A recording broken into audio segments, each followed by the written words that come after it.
Oke, tutorial hari ini kita akan mencoba menyelesaikan sebuah kasus eh, dengan metode elemen hingga, di mana kondisinya adalah sebuah batang bulat cantilever, di mana pada satu ujung sebelah kiri difixkan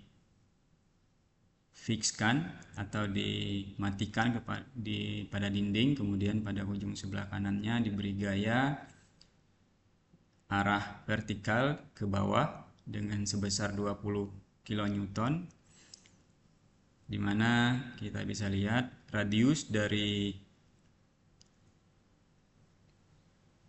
batang bulat ini adalah 15 mm dengan artinya diameternya adalah 30 dan panjangnya 150 mm. Nah, material ini terbuat dari bahan besi yang memiliki Young modulus sebesar 210 GPa atau 210.000 MPa, dimana secara manual dilakukan perhitungan ini momen inersia, kemudian defleksi dapat didapatkan dengan rumus delta sama dengan W kali L pangkat 3 dibagi 3 E pangkat E kali I, di mana I adalah momen inersia yang dapat dari sini, kemudian E adalah modulus elastisitas, dan W adalah beban yang diberikan, dan L adalah panjang yang dipangkatkan 3, sehingga didapatkan defleksinya lebih kurang atau di sini bisa kita lihat 2,694, dan ini akan kita coba selesaikan dengan menggunakan aplikasi FreeCAD, ya, di mana FreeCAD adalah aplikasi untuk menggambar 3 dimensi yang gratis yang bisa kita lihat di sini, freecad.org yang masih versi 1. Ini sebenarnya sudah dikembangkan lama, tapi baru dikeluar versi stabilnya dulu. Masih ini open source, jadi gratis, bisa di download untuk berbagai OS, ada Windows, MacBook atau Linux semua ya. Jadi dia open source. Kebetulan saya sudah download, kita buka FreeCAD. Oke, nah kita akan menyelesaikan menggunakan FreeCAD, di mana dengan FreeCAD ini sudah ada dibuat alur penyelesaiannya.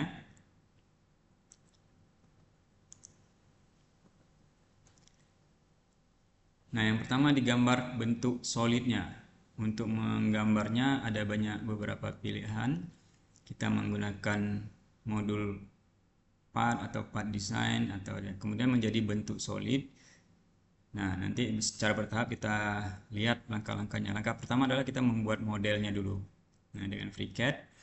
Nah, ini tampilan awal dari FreeCAD. Kemudian kita bisa pilih menggambar partnya. Di sini bisa, ini sama seperti AutoCAD atau SolidWorks atau aplikasi yang lain untuk menggambar 3 dimensi. Kemudian kita pilih ini. Kita menggambar partnya, artinya kita akan menggambar model dari batang tersebut. Pertama kita pilih di sini, kita pastikan pilih part design. Ada berbagai cara untuk menggambar. Nah, untuk menggambar 3 dimensi kita menggunakan part design. Kemudian kita pilih sketch.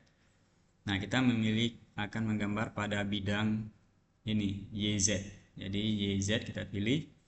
Kemudian kita oke kan.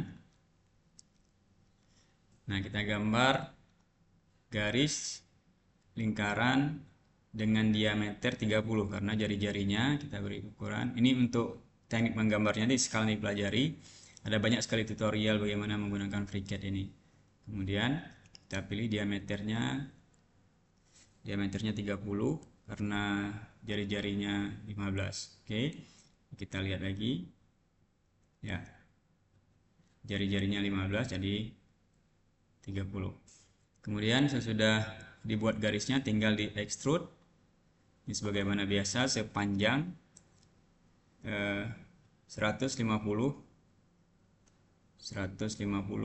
mm. Jadi ini 150, kita okekan. Nah, jadi ini sudah siap. Nah, model kita sudah siap, bentuk solid dari keterangan gambar ini sudah siap. Nah, ini dari berikutnya adalah kita masuk ke tahap FEM-nya. Jadi di dalam FEM Workbench ini yang pertama analisa. Jadi di analisa itu kontainernya terdiri dari kita memilih material, kemudian menentukan kondisi batas, constraint, pembebanan. Berikutnya nanti mesh. Mesh itu sendiri ada beberapa pilihan. Ada Gmesh, ada NetGen. Kemudian solver menyelesaikan perhitungan dari metode elemen hingga tersebut. Jadi ada banyak metode untuk menyelesaikan perhitungannya. Kemudian yang terakhir nanti adalah menampilkan hasil atau menginterpretasikan hasil yang sudah kita dapatkan. Nah, yang pertama kita memilih workbench-nya. Workbench-nya kita pilih ke FEM, maka menunya berubah. Nah, di sini merubah, dia masih kosong. Yang pertama kita memilih analisis. Analisis kontainer, artinya kita membuat satu kontainer untuk parameter-parameter yang dibutuhkan dalam menganalisa metode elemen hingga ini. Ini bisa juga dipilih dari sini.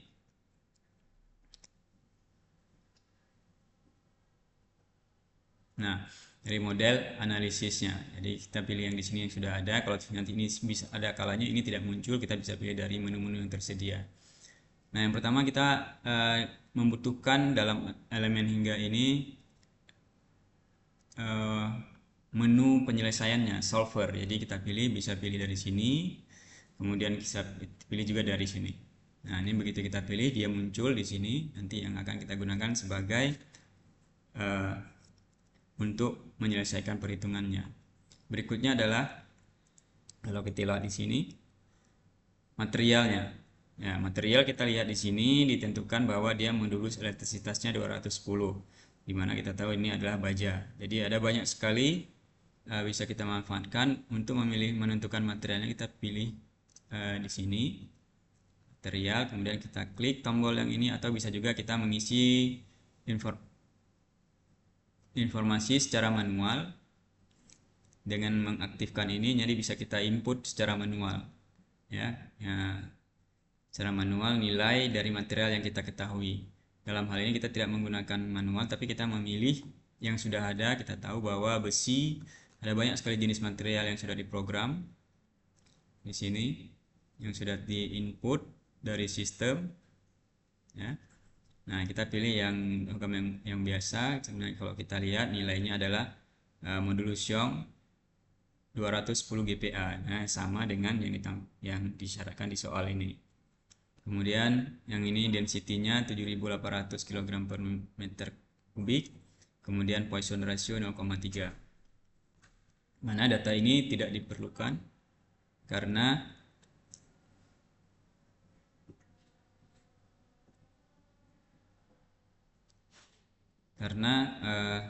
untuk perhitungan ini cukup Poisson ratio untuk perhitungan cukup modulus elastisitas. Kemudian ini kita balik ke atas. Oke. Nah, materialnya sudah tercantum di sini. Berikutnya adalah kita memberikan kondisi batas dan pembebanan. Di ujung sebelah sini kita akan definisikan sebagai fix, ya. Nah, di sini constraint-nya kita bisa pilih. Ini ada beberapa pilihan: fix boundary condition, kemudian rigid body, dan lain sebagainya. Ada banyak pilihan ini yang untuk pair dan lain sebagainya. Nah, ini kita pilih fix. Ini kita klik, pilih bidang ini, kemudian kita klik. Nah, sudah terpilih, kita okekan. Berikutnya bagian depan akan kita beri pembebanan. Pembebanannya pilihannya ada di sini: workforce, force load, dan ini ada tekanan dan lain beban-beban yang lain. Dalam hal ini kita akan menggunakan force load. Nah, kita pilih bidang ini yang depan. Nah, di sini arahnya masih arah ke depan. Jadi yang kita perlukan arah sesuai dengan soal, di mana arahnya adalah vertikal ke arah bawah.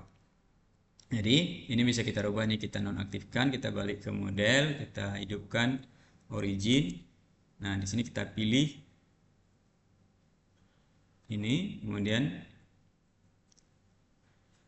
kita balik ke ini untuk memilih direksinya, arahnya. Ya, arahnya sudah kita pilih, masuk, dia sesuai dengan arah sumbu Z. Nah, ini direksinya yang bisa kita rubah. Nilainya kita masuk di sini adalah seperti di soal, di mana 20 kN. Jadi 20 kN kita cukup mengetikkan 20 kN. Jadi ini oke. Beban sudah ada, sudah lengkap, material sudah ada. Nah, sekarang beban model solid ini kita rubah, karena kita hapus dulu, kita matikan dengan menekan spacebar. Jadi dia tidak terganggu. Oke.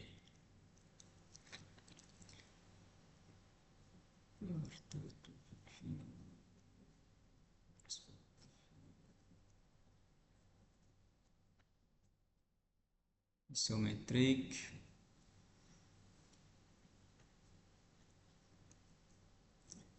Oke, kita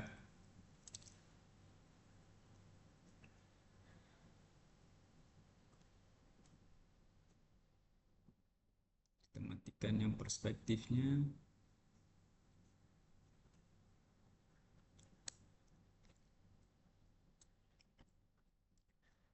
Oke, sekarang kita buat mesh-nya. Mesh, untuk membuat mesh dia ada dua pilihan, dengan NetGen atau Gmesh. Nah, di halaman ini belum aktif, jadi kita perlu memilih.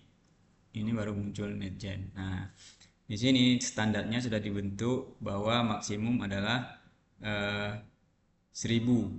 Jadi buatnya 1000 mm. Size-nya ukurannya 1000. Nah, jadi kita rubah 10.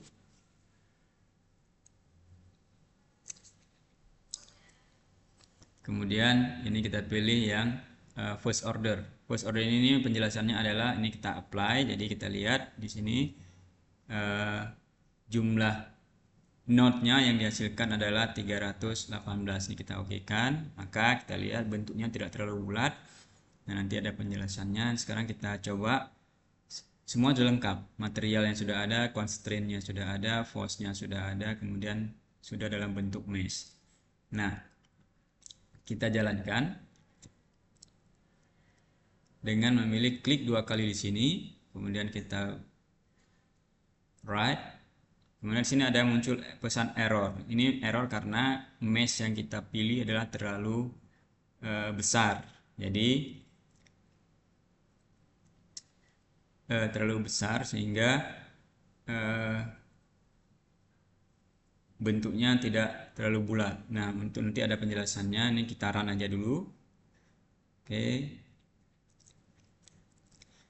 Oke, di run menyelesaikan perhitungan menggunakan kalkulik, kemudian selesai, kita balik ke ini. Di sini bisa kita lihat, ini kita nonaktifkan supaya terlihat. Nah,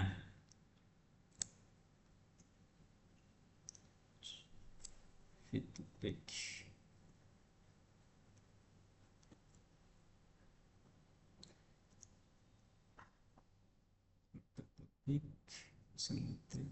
Oke. Nah, atau kita lihat dalam front. Nah, oke, ini kondisinya. Kemudian kita lihat hasilnya. Nah, ada banyak pilihan hasil, nilai displacement maksimum, kemudian displacement terhadap X, terhadap sumbu Y, sumbu Y, dan tegangan yang terjadi. Nah, kita pilih displacementnya. Di sini terlihat menampilkan 2,18. Sementara dengan perhitungan manual, dia menunjukkan nilai maksimumnya, nilai displacementnya atau defleksinya hampir 2,7, 2,69. Jadi masih ada perbedaan yang jauh.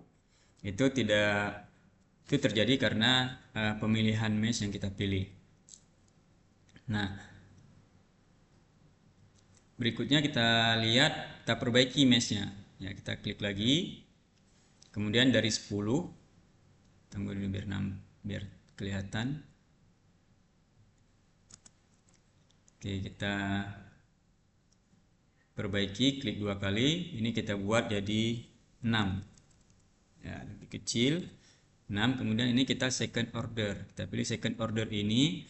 Nah, untuk elemen hingga ini satu bidang segitiga ini memiliki 3 not. 1, 2, 3. Dengan memilih second order, maka di setiap ini akan ada not lagi, tapi dia tidak membentuk segitiga baru. Dia diantaranya akan ada not 1, 2, 3. Nah, manfaatnya sangat terasa jika bentuk model kita adalah dalam bentuk lingkaran. Kalau misalnya dia dalam bentuk segi 4 atau lurus, itu mungkin tidak terlalu pengaruh. Karena ini dia terbentuk lingkaran. Ada bagian yang banyak yang terbuang kalau dalam bentuk lingkaran. Jadi kita pilih second order. Jadi bisa juga kita memilih first order dengan mengecilkan cukup kecil dari mesh-nya. Resikonya perhitungannya kemungkinan tidak bisa jalan tergantung dari kemampuan komputer. Oke, nanti kita apply, kita lihat nanti perubahan jumlah node-nya akan berubah. Nah, jumlah node-nya berubah dan ininya lebih kecil dan dia lebih smooth, lebih segitiganya lebih bagus. Nah, ini kita okekan, kemudian kita jalan ulang. Kita run ulang.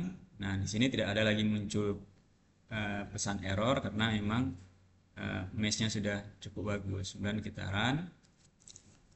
Oke, sudah selesai. Kita lihat hasilnya sekarang.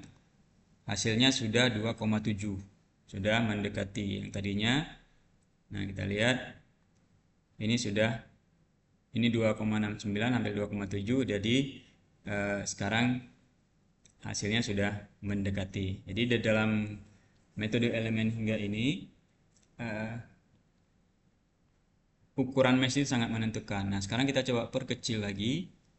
Apakah dia akan makin ada perubahannya? Ini kita jadikan 4.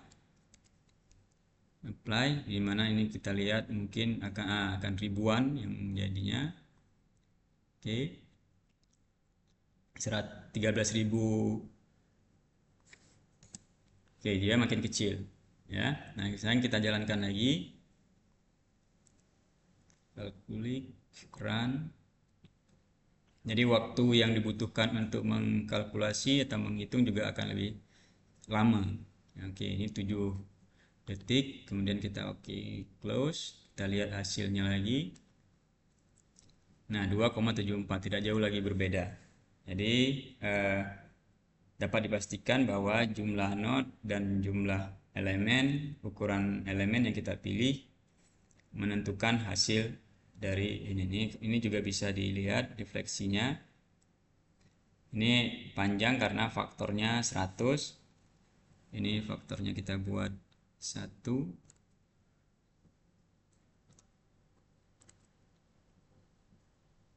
Tidak ada faktornya gitu. Ya, jadi sekitar 2 mili. 2, sekian mili terjadi perubahan bentuk. Jadi mungkin itu untuk materi bagaimana menggunakan bagaimana menyelesaikan persoalan metode elemen hingga sederhana dengan menggunakan bantuan software FreeCAD.